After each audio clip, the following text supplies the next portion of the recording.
Most people believe that reality creates their internal state. When something good happens, they feel good. When someone rejects them, they feel unwanted. When money comes in, they feel abundant.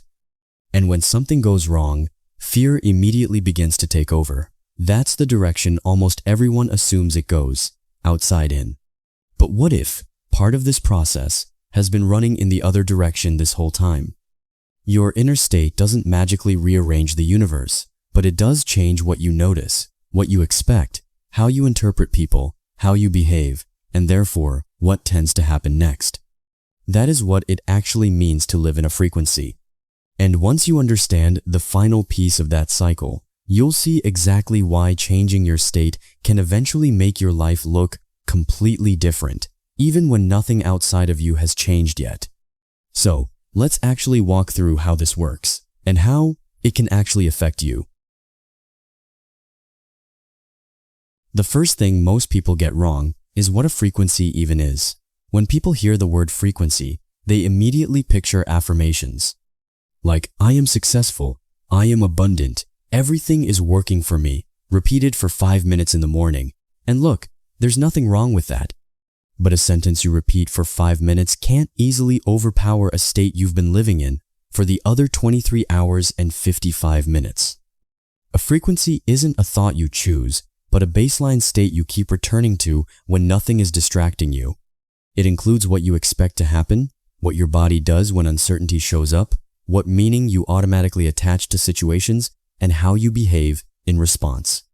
Someone can genuinely say, everything is going to work out, while simultaneously expecting rejection in every room they walk into. And that expectation matters because it shapes the very next thing, and that is perception. Your brain doesn't just show you reality. Your current state can influence which version of an ambiguous situation you actually see. Research on mood and perception has found that happy, neutral, and ambiguous expressions were perceived more positively when someone was in a positive mood than when they were in a negative one. And when targets were ambiguous, participants in a sad mood tended to classify them in negative emotional categories rather than positive ones. So here's what that actually looks like in real life. Two people walk into the same room. Someone across the room doesn't say hello. Person A thinks, they probably didn't notice me. Person B thinks, they don't like me. The external event is identical. The experienced reality is completely different. Your frequency doesn't have to change the room. Sometimes it changes which room your mind believes it has entered. Now, it's worth saying that mood doesn't control everything you perceive. Some researchers have found no evidence for mood congruency effects in emotion recognition, accuracy, and suggest past reports may be partly attributed to response bias driven by mood. So, this isn't a perfect answer that rewrites everything you see, but it does consistently bend how you interpret the ambiguous stuff. And in daily life, most things are at least a little ambiguous. And that matters, because perception is only the first shift. What happens next is where things get really interesting, because what you perceive starts changing how you behave. If you repeatedly expect rejection, you don't just think differently, you withdraw sooner, you speak more carefully, you avoid certain opportunities, you interpret neutral signals as danger. And that behavior changes how other people respond to you, which then confirms the original expectation. Research has found that people's expectations of acceptance often come to create the very acceptance or rejection they anticipate. If people expect acceptance, they tend to behave warmly, which leads others to accept them. If they expect rejection, they behave more coldly, which leads to less acceptance. So this is where the spiritual phrase, "you attract what you are," can actually be grounded in something real. Not, you thought about something and the universe was forced to deliver it, but rather, the state you repeatedly inhabit changes the signals you send, the opportunities you recognize, the choices you make, and the responses those choices generate. That is much more believable, and honestly, it's actually more powerful. Now here's where it gets even bigger, because your inner state doesn't just affect how you see situations and how you behave. It starts entering your relationships. emotions don't stay completely contained inside one person. Research has shown that observing someone's facial expressions can lead to spontaneous mimicry and emotional contagion, and in positive emotion conditions, observers in friend pairs reported more positive emotions than observers in stranger pairs.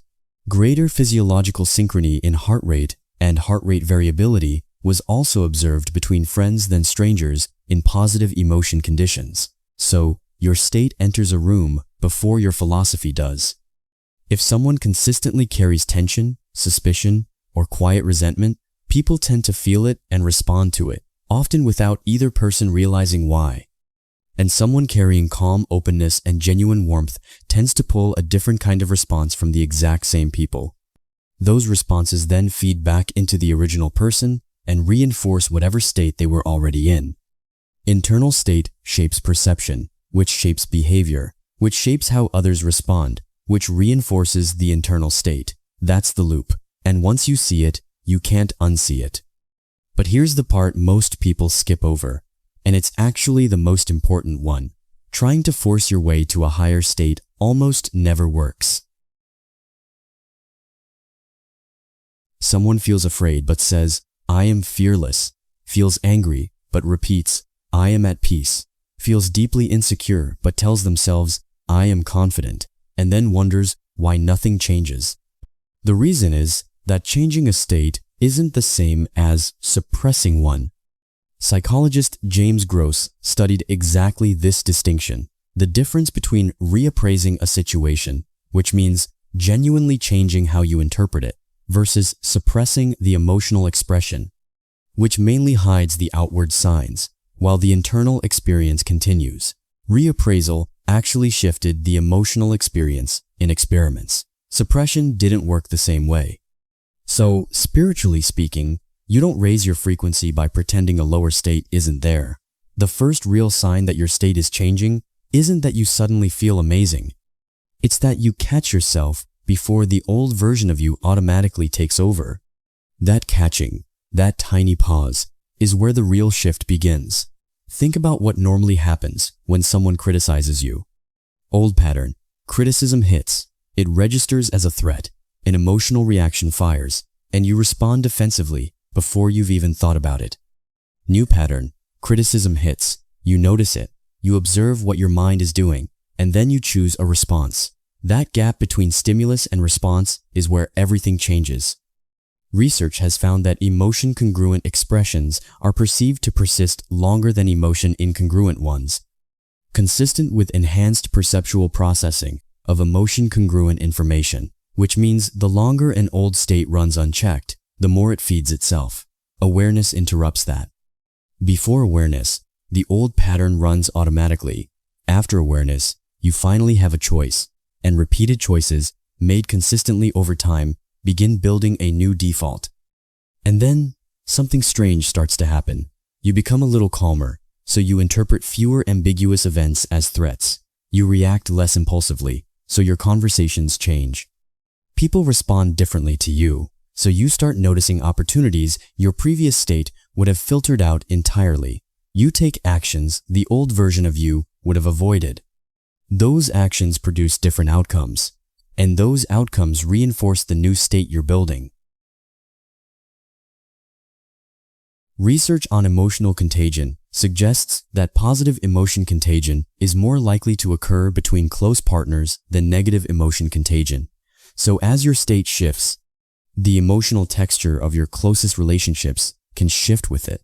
And you look around one day and think, why does everything suddenly seem different? Nothing mystical had to happen overnight.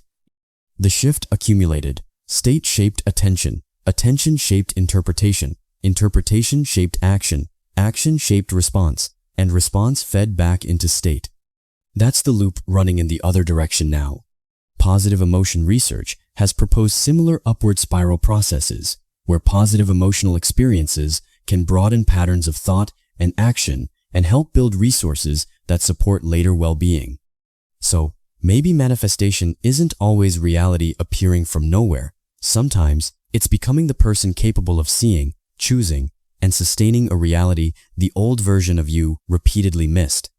So how do you actually start? 3 things, and only 3. First, notice your dominant state, not what you want to feel, what you actually return to when nothing is distracting you. Is it urgency, low-level fear, resentment, or is it curiosity, calm, a quiet sense of trust? You can't change a state you haven't honestly identified. Second, catch the interpretation before the reaction. When something happens, ask yourself, what story did my mind just attach to this? Someone doesn't reply to your message.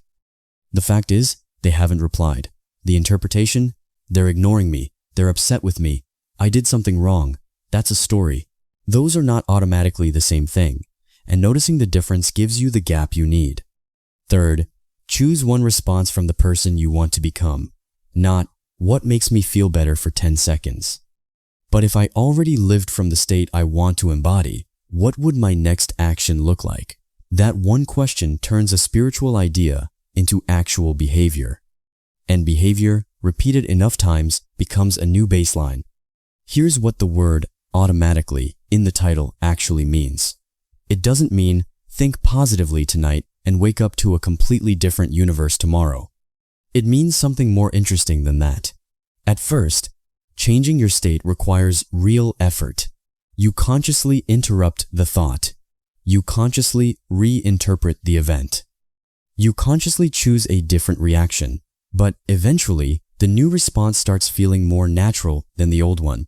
The old pattern stops being your default. You stop trying to create a different life while remaining the same person inside it. You change the state from which you see, choose, speak, react, and act. And when those things change repeatedly, your relationships change, your decisions change, your opportunities change, your experiences change. And eventually, what once required deliberate effort becomes simply the way you move through the world. That is when you stop visiting a frequency and begin living in it. If this connected with something in you, share it with someone who needs to hear it. And if you want to see more videos diving deep into the human mind, then subscribe and press the bell icon to get notified every time I upload a new video. Thank you so much for watching, and I'll see you in the next one.